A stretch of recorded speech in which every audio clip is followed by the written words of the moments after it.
श्री राम।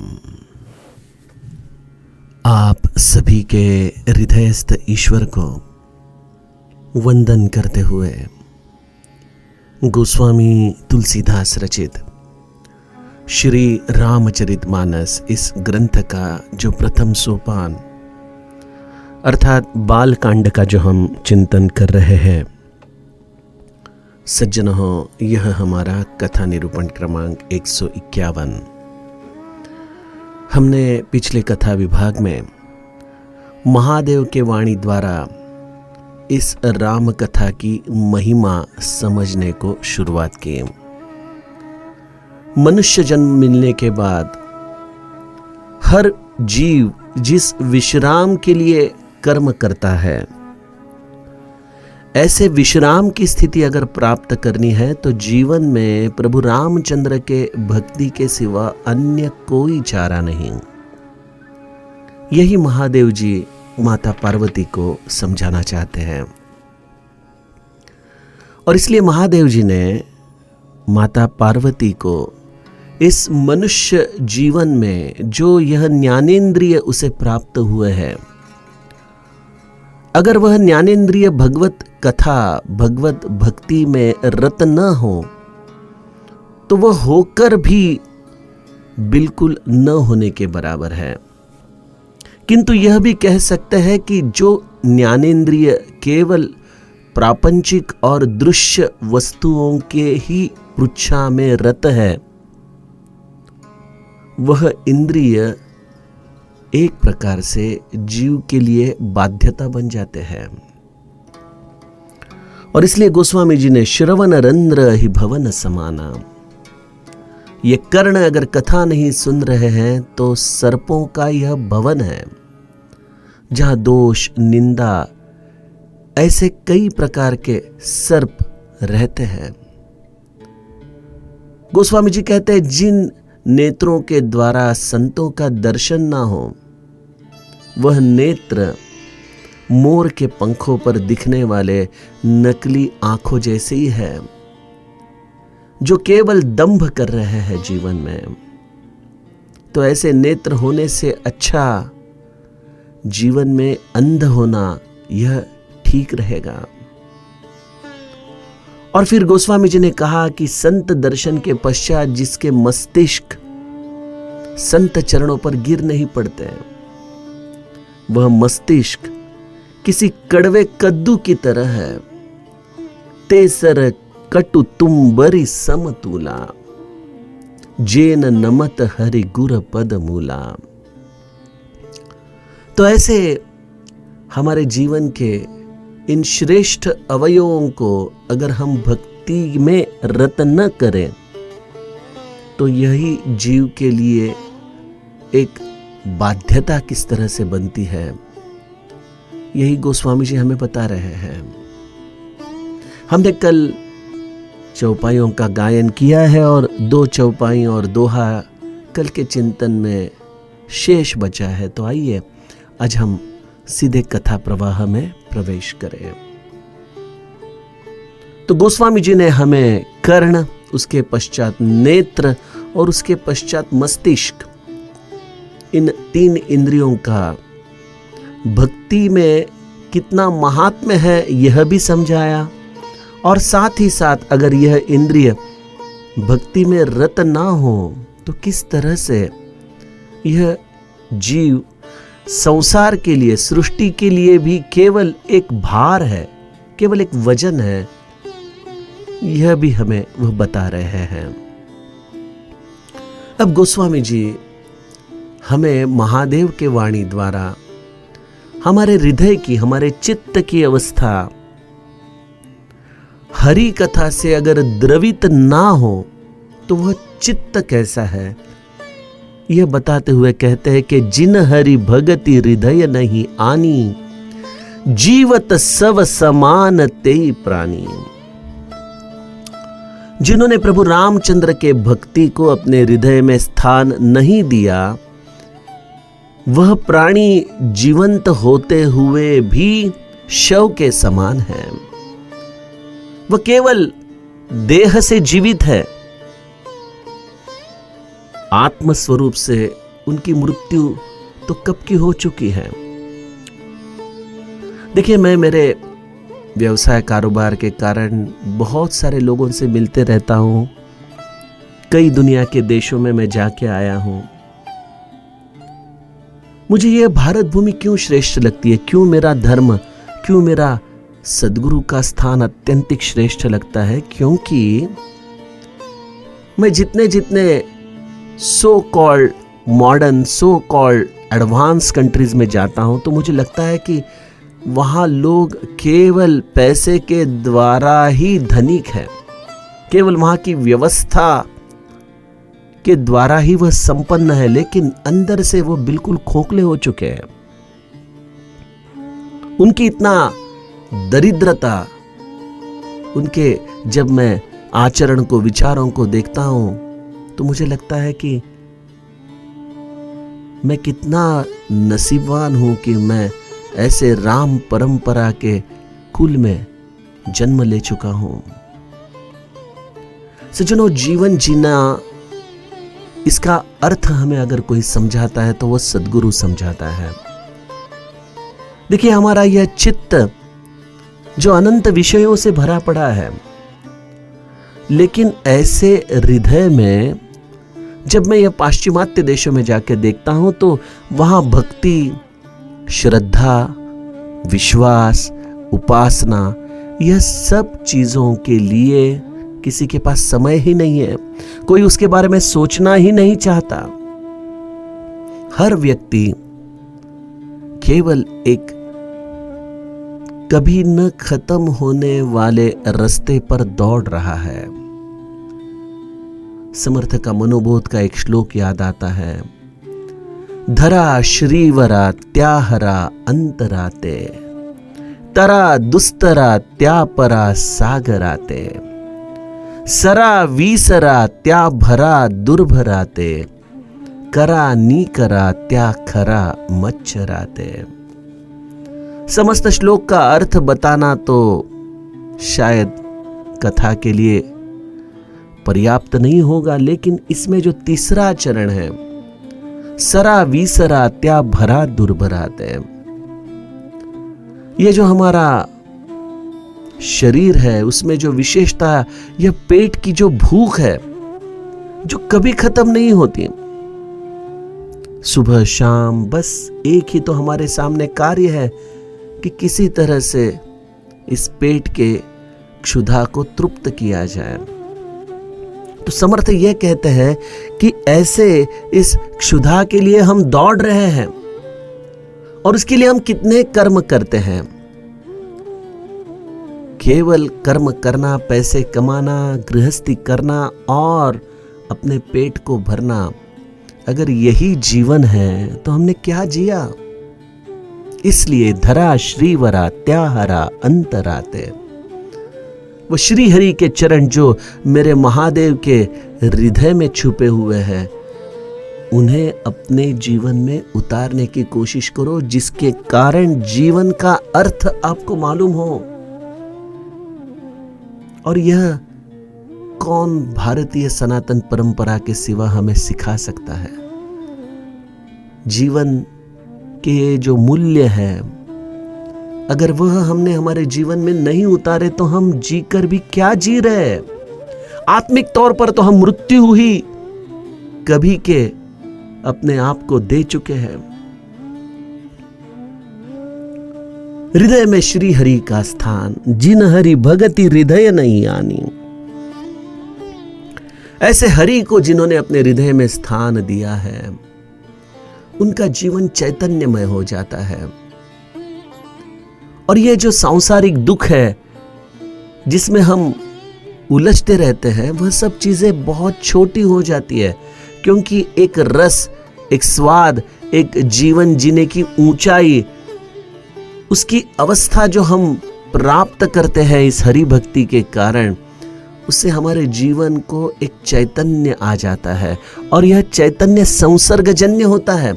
आपके घर में, आपके जो भी सहवास में आए, वह भी यह आनंद आपके हृदय का अनुभव करता है।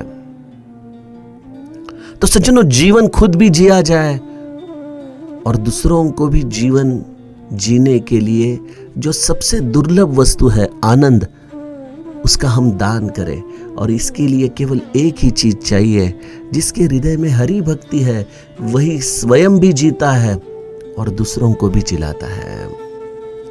जीवत सव समानते प्राणी। अन्यथा मैं हमेशा एक उदाहरण देते रहता हूं कि बचपन में हम जब छोटे थे तो देखिए गृहस्थी का खेल लगाते थे, तो कोई झूठ मूठ का खाना परोसता था, तो कोई झूठ मूठ का और कोई कार्य करता था। और तभी अगर कोई हमारे घर के बड़े आके बुजुर्ग आके बुलाए तो हम बस वह सब वहीं छोड़कर घर भाग जाते थे। मुझे लगता है कि हम केवल देह से बड़े हुए हैं, जो हमने बचपन में खेल रचा था वही हम जीवन भर खेलते रहते हैं। और यहाँ काल नामक माता हमें बुलाने आती है कि चलो बच्चों, आपका समय खत्म हो चुका है। तो वह जो खेल हमने लगाया था वह वैसे ही छोड़कर हमें जाना पड़ता है। हम जिद नहीं कर सकते वहां रुकने की, बस निकलना पड़ता है। तो क्या खाक जिए हम अपने आप के रंजन को। अगर हम जीवन समझ बैठे तो यह भी कोई जीवन है। तो मनुष्य जन्म मिला है तो एक ही चीज करनी चाहिए जीवन में, हरि भक्ति। और वह अत्यंत सद्भाव से अपने हृदय में जतन करनी चाहिए। गोस्वामी जी कहते हैं, जो नहीं करई राम गुण गाना, जीह सो दादुर जीह समाना। महादेव जी माता पार्वती को मनुष्य जन्म की अवस्था समझाते हुए कर्ण, नयन, मस्तिष्क, हृदय और उसके पश्चात जिह्वा का महात्म्य बताते हैं। इस जिह्वा के द्वारा तो हमारा जीवन चल रहा है, क्योंकि जिह्वा के दो कार्य है, वाणी और अन्न सेवन। अगर यह दोनों कार्य जिह्वा न कर पाए तो जीवन मृतवत हो जाता है। लेकिन इस जिह्वा को अगर विवेक प्राप्त रहे, अगर हमारे हृदय में सद्गुरु कृपा का ज्ञान प्रकाश रहे, तो हम जिह्वा जीत सकते हैं। अन्यथा यह जिह्वा निरंतर, माऊली कहती है हरिपाठ में, अनंत वाचाळ बरळती बरळ, त्या कैसा दयाळ पावे हरि। हम केवल शब्दों के द्वारा जीवन व्यतीत करते हैं, निरर्थक शब्द। और निरंतर अन्न सेवन, रुचि सेवन, बस यही तो जिह्वा का अनियंत्रित रूप है हमारे जीवन में। जब विवेक प्राप्त होता है तो जिह्वा दोनों विषयों पर विजय प्राप्त करती है। वह रसना भी अब तृप्ति के लिए नहीं, बल्कि देह व्यवस्था को संभालने के लिए करती है। और जिस जिह्वा के द्वारा हम निरर्थक शब्द उच्चारण कर रहे हैं, उस जिह्वा को विवेक हमें समझाता है कि जीवन में अगर सद्गति प्राप्त करनी है तो हे जिह्वा, निरंतर इस हरि का नाम का ही तो उच्चारण कर। हरि मुखे म्हणा, पुण्याची गणना कोण करी। वैखरी का बहुत महात्म्य है। समर्थ कहते हैं, मुखे बोलिता दोष जाति स्वभावे। इस जिह्वा को अगर हम निरंतर नाम में रखें तो हमारे दोष अपने आप जाते हैं, क्योंकि जिह्वा अगर हरिनाम में रहे तो ये निरर्थक शब्द उच्चारण नहीं करेगी, झूठ के वो पहाड़ खड़े नहीं करेगी, हमारे वासनाओं को वो शब्दों के आधार से व्यक्त नहीं करेगी। तो एक प्रकार का जिह्वा के द्वारा किया हुआ नाम, यह जीवन में मौन ही है। माऊली कहती है, हरि पाठ यह मौन है। ज्ञान देव म्हणे सगुण हे ध्यान, नाम पाठ मौन प्रपंचाचे।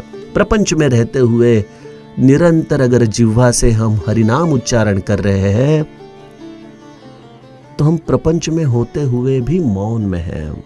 यह समाधि है। लेकिन अगर जिह्वा इस तरह से हम हरि भक्ति में समर्पित नहीं करते तो गोस्वामी जी कहते जीह सुदादुर जीह समाना, यह जिह्वा एक मेंढक के भांति है।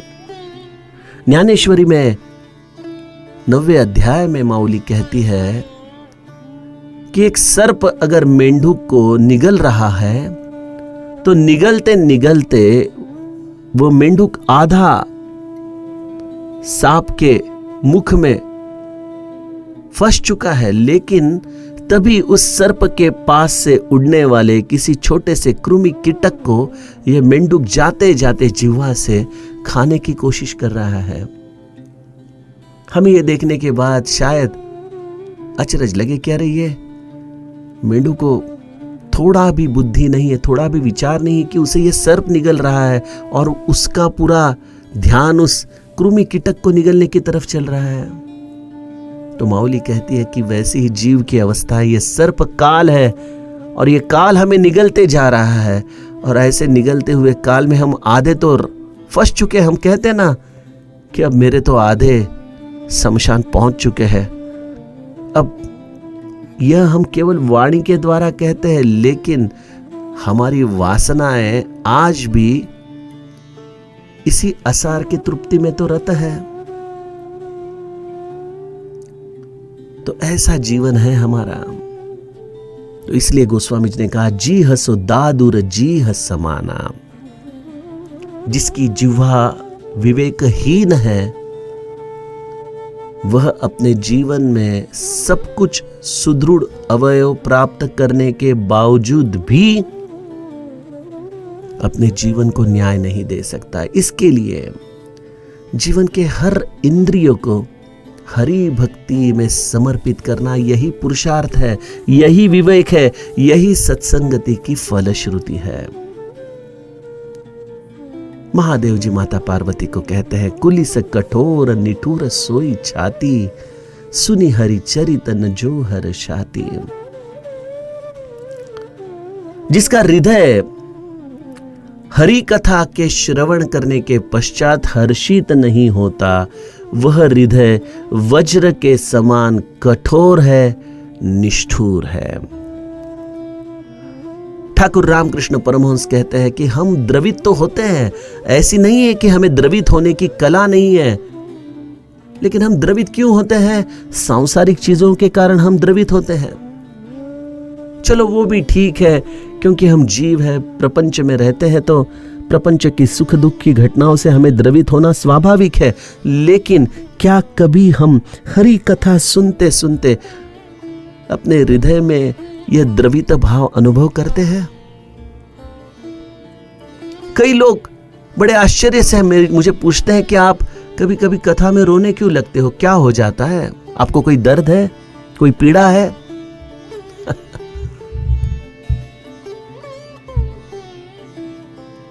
ये हृदय से बहने वाली यह जो पवित्र गंगा है ना सद्भाव की, वह केवल नेत्रों से व्यक्त हो जाती है, कभी कभी कंठ सदगदित कर देती है।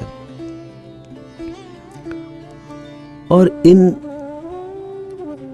नेत्रों से बहने वाले अश्रु दुख नहीं देते, एक बहुत सुंदर अनुभव देते हैं। ऐसा अनुभव जो संसार के किसी भी वस्तु के प्राप्ति से या विरह से जीव अनुभव नहीं कर सकता। वह अनुभव है जब आपका हृदय हरि कथा से द्रवित हो जाता है। मेरा निज अनुभव ऐसा है कि हरि कथा अगर आप बड़े चाव से, बड़े अंतःकरण पूर्वक श्रवण करें, तो आपके जीवन की जो एक घुटन है वो हवा हो जाती है। आप बिल्कुल अंदर से ताजे हो जाते हो। एक हल्कापन, एक महक अपने आप अपने अंदर ही आप अनुभव करने लगते हो। देखिए आज कई प्रकार की बीमारियां हैं, लोग कहते हैं डायबिटीज है, हाइपरटेंशन है। अगर हम ये सब देखें तो ये सब चीजें कहां से आती है?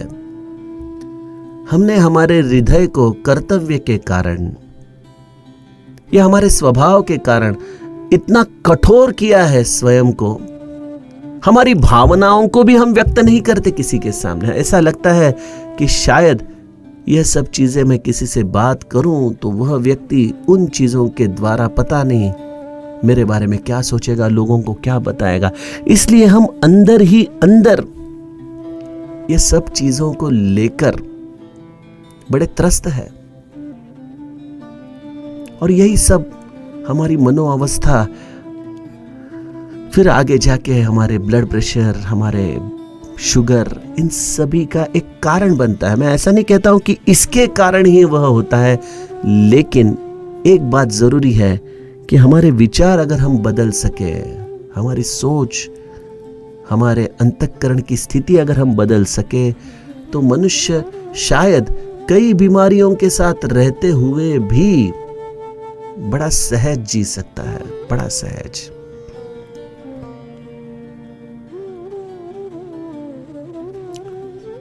तो सबसे बड़ी चीज है, बड़ा वैभव है, गुरु कृपा से प्राप्त होता है वह कि वह है हरि कथा में बहने वाले अश्रु। वो हर एक व्यक्ति को नहीं मिलते सज्जनों, नहीं मिलते। मैं देखते रहता हूं कई कथाओं में वक्ता तो बड़ा पंडित है, वक्ता के पास अगाध ज्ञान है, लेकिन उन वक्तव्यों में भावनाओं का अभाव है। देखिए, हमारे सत्संगति में दो प्रकार के वक्ता होते हैं। एक वक्ता जो हमारे बुद्धि को पोषक तत्व दे, फिर वो आपको वेदांत के वचन सुनाए, उपनिषदों की व्याख्याएं बताए, ग्रंथों के सूत्र बताए, बहुत सुंदर है, जरूरी है। लेकिन यह वक्तव्य केवल अगर हमारे बुद्धि तक ही सीमित रहे तो इससे क्रांति नहीं आ सकती। संत क्या करते हैं, वह आपके हृदय को सीधा स्पर्श करते हैं, क्योंकि वह स्वयं हृदय से बात करते हैं। जगत गुरु तुकाराम महाराज कहते, कीव माझी सांगा काकुळती। मेरा हृदय जो बिल्कुल इस हरि भक्ति से, इस हरि प्रेम से केवल आपके हित के लिए बात कर रहा है। मैं तो कोई पंडित हूं नहीं, मैं कोई बुद्धिमान नहीं हूं, मेरे पास कोई ज्ञान नहीं है, बस जो मेरे हृदय की अवस्था है वह मैं आपके सामने रख रहा हूं। और वह अवस्था सीधे जब हमारे हृदय तक आ जाती है तो कई सारे कपाट खुल जाते हैं हृदय के, और फिर हृदय से एक विहंगम मार्ग है जो बुद्धि तक जाता है, और इस बुद्धि के द्वारा फिर हमें प्रतिभा का वह निर्माण करके आत्मस्वरूप की तरफ ले चलता है। तो भावनाहीन, संवेदनाहीन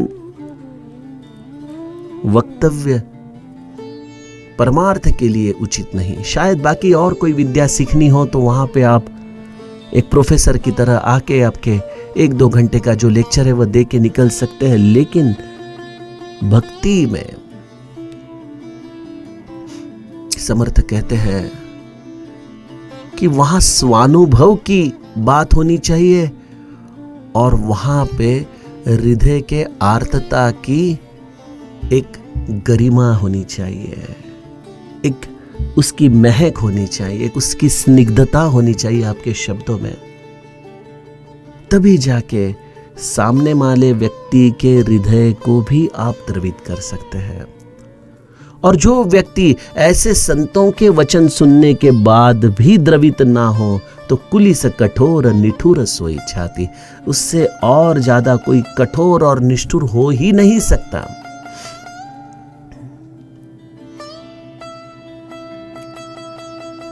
गोस्वामी जी कहते हैं, गिरिजा सुनहु राम कै लीला, सुरहित दनुज विमोहन सीला। यही तो रामचंद्र की लीला है, यही तो उसके कथा का एक अद्भुत ऐसा रूप है कि कथा सबके श्रवण में जाती है। एक तो पहली चीज है कथा मंडप में आना, वह भी उसकी इच्छा से ही हम आते हैं। तो कथा में अगर आप आए और शायद आपको बहुत पीछे बैठना पड़े, इसका मतलब यह नहीं कि आप उस सत्संगति से दूर हो। कई बार लोग बहुत सामने आकर बैठना चाहते हैं, उन्हें लगता है कि वक्ता की नजर में हम पड़े। चलो वो ठीक है, लेकिन जो बिल्कुल शांतता से श्रवण करना चाहता है वो एक कोने में चुपचाप अपने हाथ में तुलसी माला लेकर श्रवण करते रहता है। तो कथा मंडप में आना यह भी बड़ा सद्भाग्य का भाव है। उसके पश्चात कथा में अपना जी लगना, उसका श्रवण करना और उस श्रवण के आधार से एक भाव विश्व की जागृति हमारे हृदय में होना, यह और एक प्रभु रामचंद्र की कृपा है। ये प्रभु रामचंद्र की लीला क्या करती है? सुरहित दनुज विमोहन शीला। हमारे अंदर ही दो प्रकार की प्रवृत्तियां हैं। भगवत गीता हमें कहती है ना कि सुर और असुर संपत्ति है दोनों में।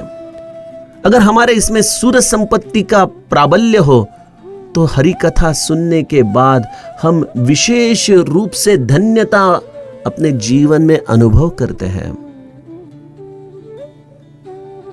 लेकिन अगर हमारे हृदय में रजोगुण विशेषता हो, तमोगुण विशेषता हो, तो हमारी यह असुर संपदा हमें इस कथा से विशेष रूप से मोहित कर देती है।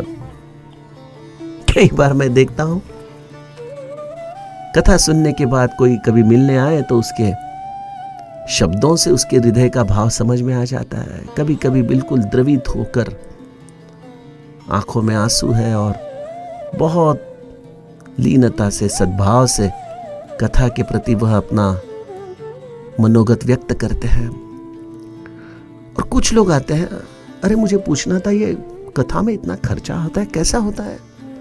अच्छा, ये हॉल कितने रुपए का है? अच्छा, और ये डिश फिर कैसे बनती है? तो कथा में आने के बाद कथा के वक्तव्य को सुनने के बावजूद भी व्यक्ति मोहित हो जाता है। यहां द्रवित होना है, लेकिन वो मोहित हो जाता है। एक ही कथा है, एक व्यक्ति को द्रवित कर देती है, एक व्यक्ति को मोहित कर देती है। इसमें वक्ता क्या करे? यह तो अपने अपने कर्मों के गति से, जो हमारे हृदय की चित्त प्रवृत्तियां हैं, उसके हिसाब से हमारे ऊपर उसका अमल आ जाता है। सुरहित दनुज विमोहन शीला। कई लोग कथा में आते हैं, नाम संकीर्तन जब शुरू हो जाता है तो बस एकदम चुपचाप बैठ जाते हैं। तो अगर हम देखें, नाम संकीर्तन में उनके मुख से हरि नाम का उच्चारण भी नहीं होता। क्यों? समर्थ मनोबोध में कहते हैं, जनी दैत्य तो नाम मुखे मणे ना। ये हमारे हृदय हमें हरिनाम लेने से बाध्यता विक्षेप करती है। सुरहित दनुज विमोहन शीला। तो महादेव माता पार्वती को कथा के प्रति हमारा भाव कैसा हो, हमारे ये समस्त शरीर के इंद्रिय किस तरह से कथा में रत रहे, यह समझाते हुए एक बहुत ही महत्वपूर्ण विचार दोहा में हमें देते हैं। राम कथा सुरधेनु सम सेवत सब सुखदानी।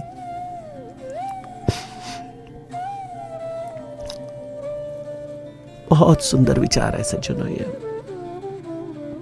राम कथा सुरधेनु है, कामधेनु है।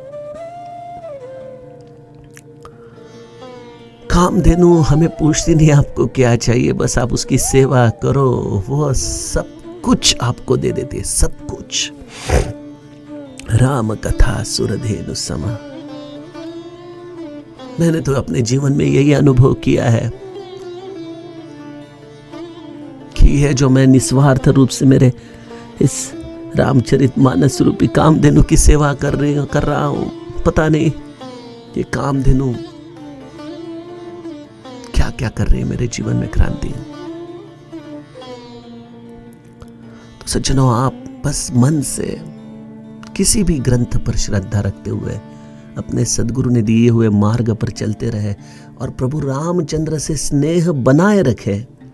सत समाज सुरलोक सबको न सुने अस जानी। सत्पुरुषों का समाज यही इस कथा के देवलोक है और इसलिए निरंतर यह इस कामधेनु के द्वारा दिया हुआ प्रसाद श्रवण करते हैं।